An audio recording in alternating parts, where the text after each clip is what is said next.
Olá,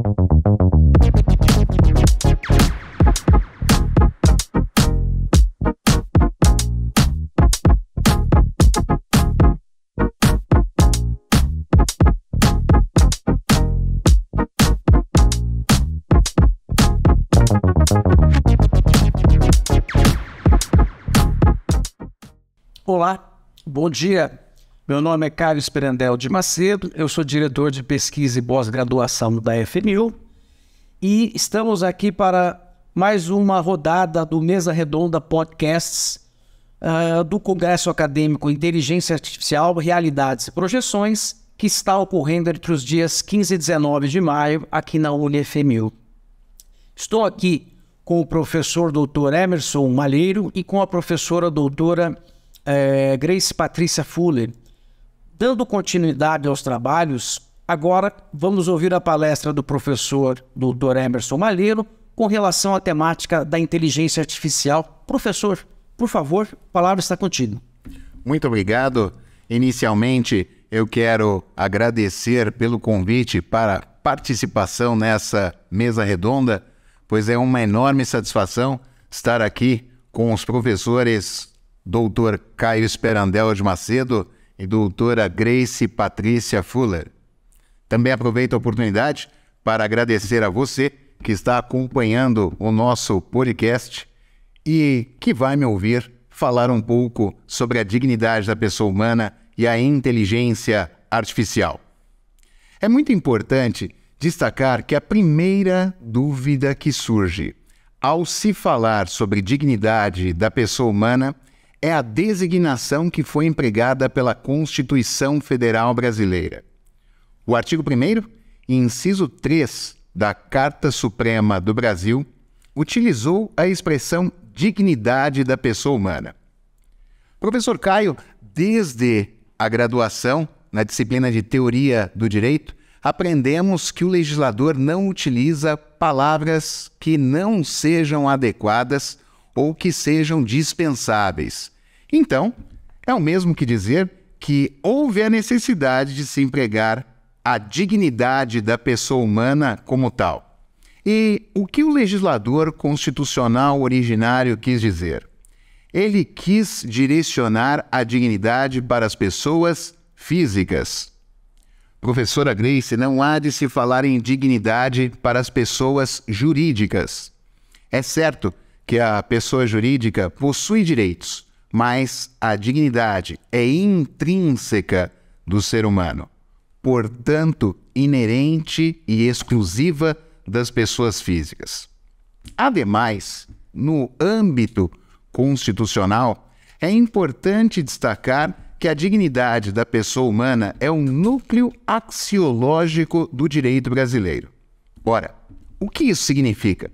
Em outras palavras, significa afirmar que o princípio da dignidade da pessoa humana apresenta valor para as normas dentro do cenário jurídico brasileiro. Aproveito a oportunidade para exemplificar na nossa Constituição Federal com o artigo 59, que estabelece uma hierarquia entre as normas. Ora, esse estabelecimento se deu em face do princípio da dignidade da pessoa humana. Na mesma toada, podemos considerar o princípio da dignidade da pessoa humana como um núcleo exegético do ordenamento jurídico brasileiro. Ou seja, cabe ao princípio da nossa Carta Suprema estabelecer um parâmetro orientador tanto para aquele que cria a norma, o legislador, para aquele que a aplica, como, por exemplo, o magistrado, para quem defende, como o advogado, o defensor público, como quem acusa, por exemplo, o promotor de justiça, bem como para quem interpreta cada uma das normas dentro do cenário jurídico brasileiro. Assim também, consideramos o princípio da dignidade da pessoa humana como um núcleo irradiador dos direitos humanos, o que significa que o princípio tem uma função, qual seja propalar os direitos humanos no território do Brasil. Assim, o Brasil se utiliza dessa orientação para assinar e ratificar tratados e convenções internacionais de direitos humanos, que ingressam no ordenamento jurídico brasileiro, ora como norma supralegal, quando seguir o disposto no artigo 5º, parágrafo 2º da Carta Suprema Brasileira, ora como emenda constitucional, quando se pautar pelo artigo 5º, parágrafo 3º da Constituição Federal. Nesse aspecto, começamos a examinar esse princípio fundamental, porquanto seja fundamento da República Federativa do Brasil, ao se analisar os aspectos inerentes à sociedade da informação. A sua importância, de fato, tem um relevo inexplicável, indispensável. Assim, trago como exemplo a questão do direito ao esquecimento no cenário jurídico brasileiro. Todos nós sabemos que, recentemente, o Supremo Tribunal Federal se posicionou com o seu tema 786, onde estabeleceu ser o direito ao esquecimento incompatível, completamente incompatível, com a Constituição Federal Brasileira. Mas, por outro lado, temos um direito à desindexação. O que é esse direito? É a inexistência de conexão entre a palavra-chave, que pode ser o nome de uma pessoa, e o fato ocorrido, já que sabemos que a internet pode perpetuar o nome de uma pessoa e o vínculo a um determinado fato para todo sempre, trazendo como consequência uma memória eterna. Então não se fala em direito ao esquecimento, mas sim ao direito a uma desindexação. E ao se falar sobre a inteligência artificial, devemos levar em consideração a atuação dos algoritmos, não apenas no território brasileiro, mas também em suas relações exteriores. Como podemos considerar, por vezes, temos a identificação facial, que leva em consideração a identificação pelo algoritmo dos usos e costumes em que se está inserido. A base para a programação desse algoritmo deve observar o princípio da dignidade da pessoa humana. E aí também existe uma pergunta que precisa ser respondida.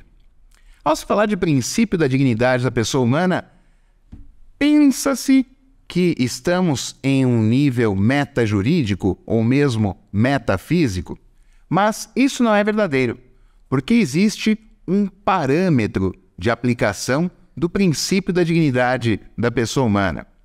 Ele se encontra nos direitos sociais, especialmente no artigo 6º da Constituição Federal. E sob esse aspecto, quando versamos sobre direito à educação, à saúde, também devemos considerar o respeito que se tem às pessoas. Portanto, um algoritmo em sua programação, apesar de apreender informações inerentes aos usos e costumes, também deve ter uma observação com restrições às normas de um ordenamento jurídico, no caso, o brasileiro, o que inclui tratados e convenções internacionais. Exemplifico aqui a Convenção de Budapeste, que recentemente foi incorporada ao cenário de direito brasileiro. Ali temos uma série de delitos que podem ser praticados por meio do uso da internet e a sua regulação, o que é um primeiro passo para que possamos falar detidamente sobre a consideração inerente ao princípio da dignidade da pessoa humana no Brasil.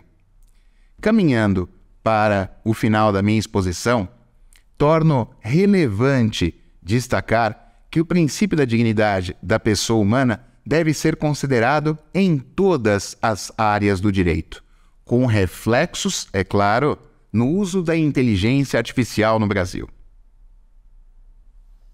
Muito obrigada pela muito bem concatenada a exposição, professor Emerson Malheiro, que inclusive permite a todos que nos assistam ter toda a concatenação constitucional, que é a base axiológica do nosso sistema normativo. Eu gostaria de perguntar para a professora doutora Grace Fuller há um apontamento, uma observação a esta rica exposição, por favor, professor. Parabenizo o meu colega, professor Emerson, com relação à sua exposição, mas aqui eu fico indagando. Realmente, a dignidade da pessoa humana deve ser uma meta, uma diretriz, tanto para aqueles que aplicam o direito, quanto para aqueles que legislam o direito. Mas, como nós sabemos, a dignidade da pessoa humana ainda é um conceito fluido. Nós sabemos como pode ser preenchido, mas ainda é um conceito fluido. Então, eu indago ao professor: professor, como o senhor analisaria uma possível normatização em face do princípio da pessoa humana com relação a esses usos de inteligência artificial que nós já temos? Então, é inteligência artificial no que tange a uma geolocalização, é uma inteligência artificial e Big Data em relação à análise de dados que são efetivamente angariados e que nos seguem e que traçam nossos perfis. Muito obrigado pela sua pergunta, professora doutora Grace Patrícia Fuller. E posso dizer que a normatização se mostra indispensável. Por muitas vezes, fala-se acerca da incompatibilidade da normatização da inteligência artificial em face de uma censura que voltaria a ser aplicada no cenário de direito brasileiro. Penso que não há equívoco maior, porque a normatização se faz necessária, inclusive em face dos usos que a inteligência artificial já tem no cenário brasileiro atualmente. Isso se dá porque, como disse, há um aprendizado pela inteligência artificial quando ela apreende informações inerentes aos usos e costumes de quem a utiliza. Mas nada impede, professora doutora Grace Patrícia Fuller, a existência de uma programação inserindo nos seus dados as informações indispensáveis inerentes à norma que traz o regramento. Portanto, ela se faz uma necessidade imediata e indispensável. Agradeço imensamente as suas considerações e aqui já vou proceder às minhas anotações. Muito obrigada, professor. Obrigado, professora doutora Grace Fuller, pela consideração. Professor Malheiro, eu queria aproveitar a oportunidade aqui para lhe fazer uma pergunta a respeito sobre a dignidade da pessoa humana e sobre a exposição tão bem concatenada.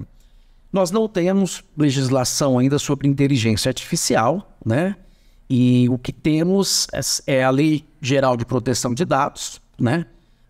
Que preenche um vazio com relação a dados em geral, de dados pessoais e a dados pessoais sensíveis. Nós sabemos que os dados pessoais sensíveis foram protegidos na esfera constitucional e, nesse sentido, se esta proteção goza da prerrogativa de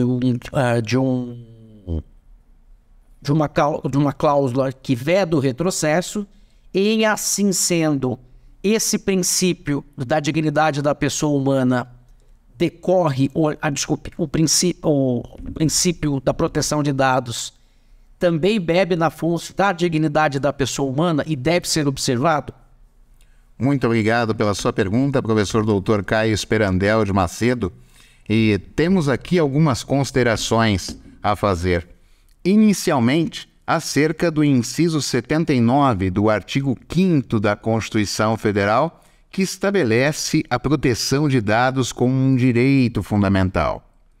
A sua criação foi proveniente da Emenda Constitucional número 115, o que traz enorme relevância de consideração no que diz respeito à sua base. Sem sombra de dúvida, o seu fundamento esteve na dignidade da pessoa humana. E, ao falar sobre a Lei Geral de Proteção de Dados, não podemos esquecer inicialmente do Marco Civil da Internet, que inicialmente estabelece no seu artigo 2º o respeito à pessoa no uso da internet. A inteligência artificial se alimentando da internet para apreensão de dados e aplicação dos algoritmos deve levar em consideração a normatização até então existente, o Marco Civil da Internet, como disse, e a Lei Geral de Proteção de Dados, uma vez que tal direito foi alicerçado com um interesse fundamental no cenário de direito brasileiro. Temos aqui direitos humanos que, uma vez incorporados no nosso cenário, merecem a proteção constitucional. Muito obrigado pelos esclarecimentos importantes. Ressalto mais uma vez toda a construção constitucional que ajuda no esclarecimento de quem nos assiste e agradeço mais uma vez a participação do professor Dr. Emerson Malheiro pela palestra e a professora doutora Grace Patrícia Fuller pelos comentários. Quero agradecer a todos que nos assistem. Até mais uma oportunidade. Muito obrigado.